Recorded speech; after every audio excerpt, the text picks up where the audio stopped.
today. Yeah, so we are outside, and I just wanted some fresh air, and I just wanted to come outside and talk pretty much. Yeah, as someone who has been, oh my god, this is staring at me. I feel so weird. I feel so awkward. I feel awkward. Oh my god, I feel so awkward. I feel so awkward. I feel so awkward. But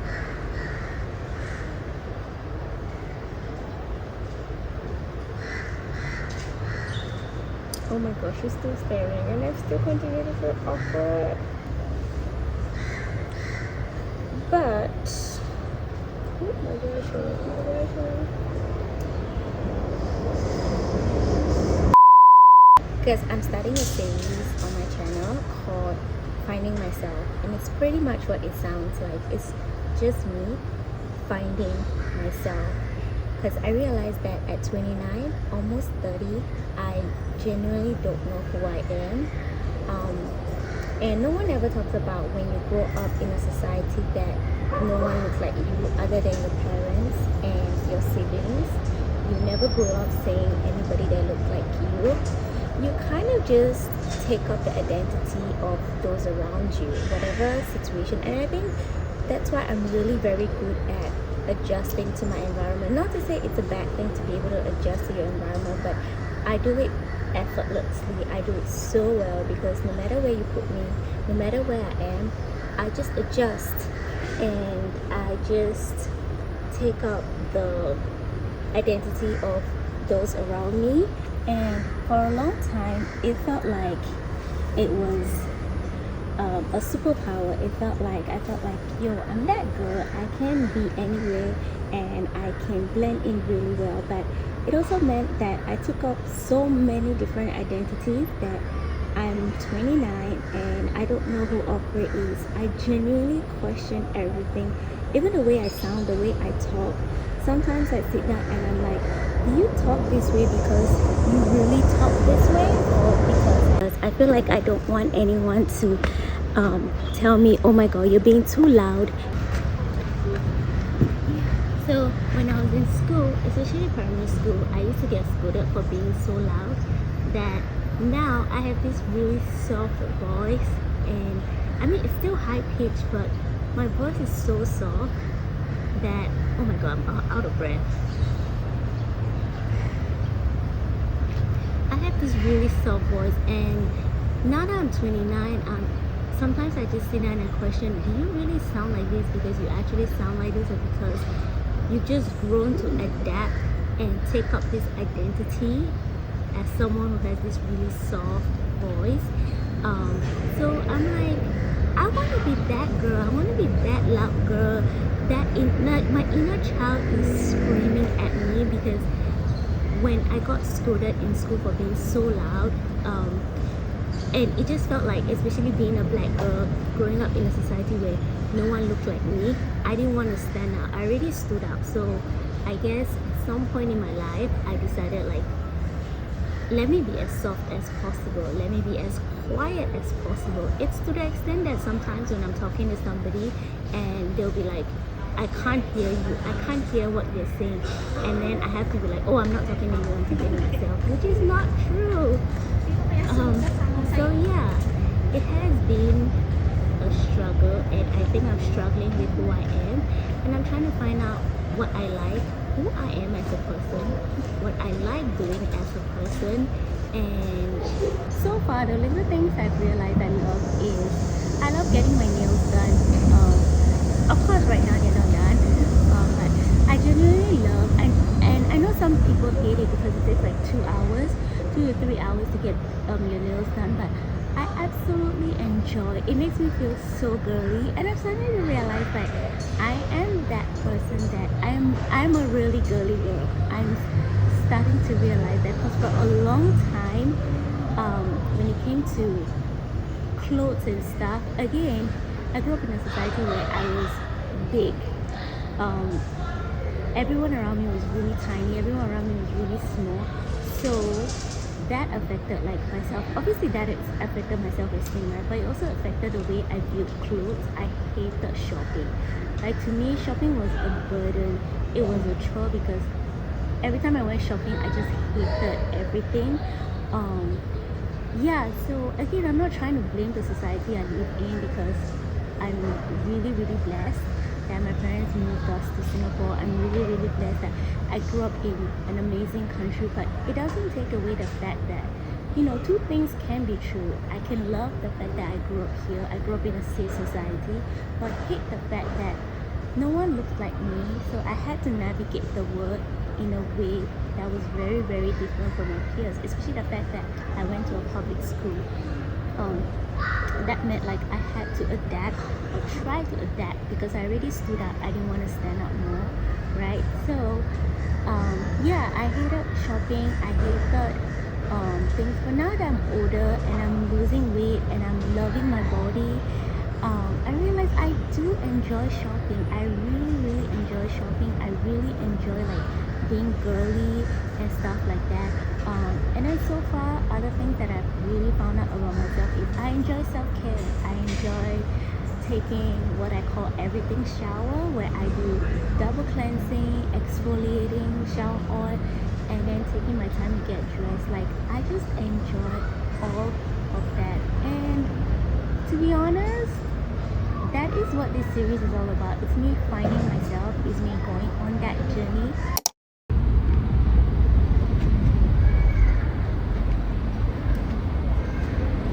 I have realized that when you don't have a great sense of self, when you don't have a sense of who you are as a person, you easily absorb the ideas that are fed to you. You easily go along with the things people tell you because you just adapt and you just take it up.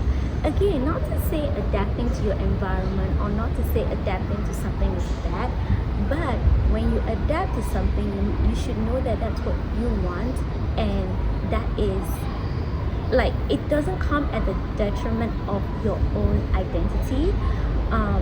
But I realized that, I've come to notice that with me, I adapt to my environment so easily because I don't know who I am, so it's just easier for me to take up the identity of whatever environment I'm put in, whatever situation I'm put in.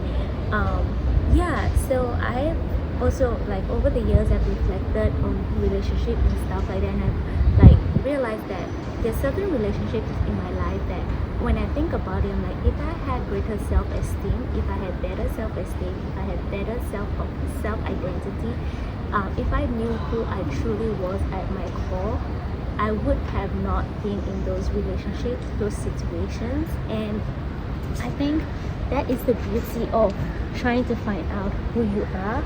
That is the beauty of learning who you are. And I know at 29, it feels kind of late. Sometimes it feels late to me because it's like, I love it when women at a very young age have this strong sense of identity. Like you can't tell them, you can't tell me who I am because I know who I am. And I love that for them. And I wish that was me. But honestly, it's better late than never, right? So I want to I want to continue exploring who I am. I want to discover who I am because I realized that there's certain things I have not done in this life because I felt like I didn't know who I am. I didn't have the courage. I didn't have the self-esteem for it. One of it is content creation. I've always loved content creation in any form, in different form. At one point, I used to have a blog. At one point, during COVID, I turned my house and my home into like photo studios and to be taking photos. And I've enjoyed creating content. I've enjoyed putting myself out there. And I realized that I truly do enjoy putting myself out there. I do enjoy putting my work. So yeah, I want to continue exploring it because I realized that because of the society I grew up in, and not to say I'm blaming the society, like I said, I love the fact that I grew up in Singapore, but two things can be true.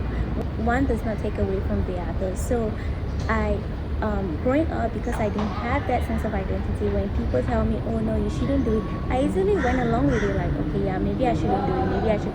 Again, not to say I'm blaming people or blaming others, but It would have been great if I had that self-identity, if I had that self-esteem, if I knew who I was at a core and didn't like just adapt to what people told me or just went along with what people told me.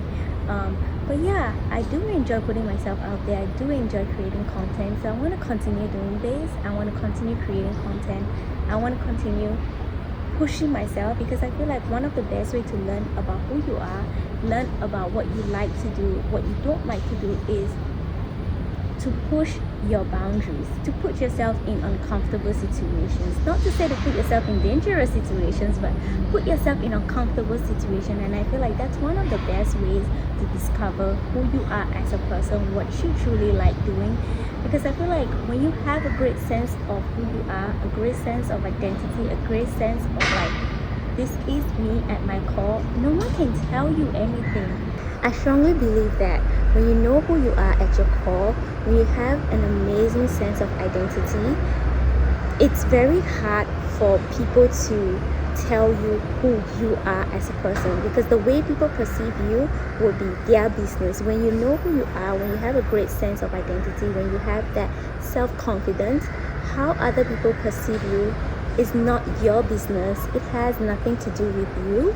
It's just, okay, this is how you perceive me, and that's fine, because you know who you are. You are not easily swayed by how others sees you. You are not easily swayed by how other people see you, because you're like, that is your opinion, that is how you see me, and this is how I see myself. And so there's so much beauty in standing your ground and standing in yourself, standing on your 2 feet and not being easily manipulated in terms of other people's opinion and on how they perceive you. So as a people pleaser who is trying to heal her people pleasing ways, I'm excited for this journey. I want to discover who I am. I want to learn who I am. I want to put myself in situations where I am constantly challenging myself. I am constantly learning about myself, because I love that, and I want to grow, and I want to, at the end of the year, right, at the ending of the year, I want to go there and be like, whoa, this is how much I've grown. You are a whole different person. So I'm excited for this journey, and I hope that with anyone out there, if anyone out there is struggling with their self-identity, if anyone out there is struggling with who they are as a person, just know that no one can tell you who you are. You have to go on the journey of discovering yourself. You have to go on the journey of learning how to, you have to go on the journey of discovering who you are as a person. And it's a painful journey. I know it's a painful journey, because there's some times where I get all these emotions and all these feelings, and it stems up all this like, damn, if only I had been more confident, I wouldn't have been in this situation. If only I was able to say no, I wouldn't have been in all these situations. So I feel like it stems up, or it brings up things that you don't want to remember sometimes. So it can be a painful journey, but I feel like at the end of it, right, at the end of the day, it is a beautiful journey, because then you discover who you are as a person. You discover, okay, maybe these are things I picked up from other people. These are things that are not even me. These are things I don't even like about myself. And so yeah, if you're struggling with your identity, if you're struggling with who you are, I would say go on the journey of learning about yourself, learning about the things you like, learning about the things you want. Yes, so I would say go on the journey of learning about yourself, learning about what you like to do. And I think that stems also to be able to learn what you like to do, to be able to learn about yourself. You have to be able to sit with yourself. You have to be able to do things on your own. So you have to learn how to do things on your own. And that's one thing that I'm someone who knows how to do things on my own, but I'm putting myself in situations where I want to explore that even more.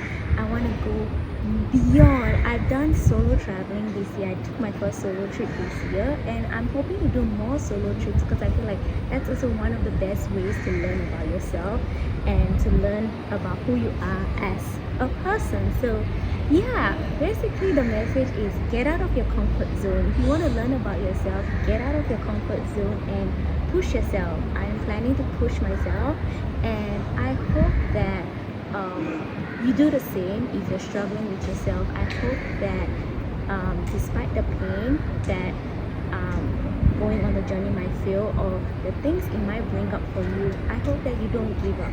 I hope that you continue, and I hope that you continue to push yourself, because I strongly believe that at the end of it, you are going to feel amazing, because I know I'm going to feel amazing. And so yeah, I don't have all the answers. I don't have all the answers. I don't have